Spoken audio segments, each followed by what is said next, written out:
In the aftermath of an Israeli airstrike in Gaza that claimed the lives of 3 sons of Hamas leader Ismail Haniyeh, the negotiations for a ceasefire and the release of hostages have been thrust into the spotlight. Haniyeh, speaking from Qatar, underscored the paramount importance of Palestinian interests despite the devastating attack on his family. Reports emerged that the Israeli strike was carried out without prior authorization from top officials, sparking concerns about its potential ramifications on ongoing peace talks.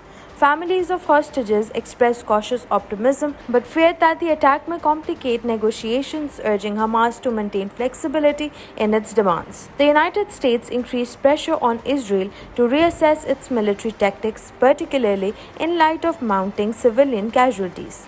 Hamas denied its son's involvement in militant activities, condemning the airstrike as a massacre. Despite global calls for a ceasefire, little progress was made in negotiations. Hamas insisted on an immediate end to the offensive and the return of displaced Palestinians, while Israel demanded Hamas disarmament.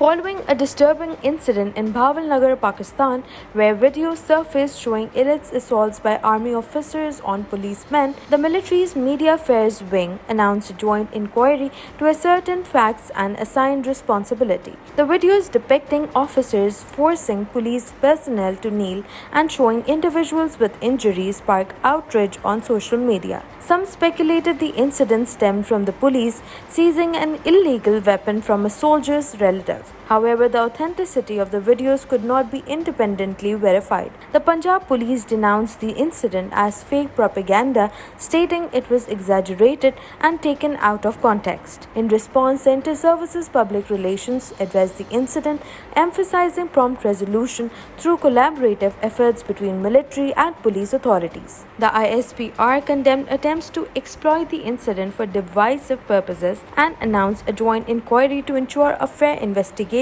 and hold accountable any violations of laws or misuse of authority.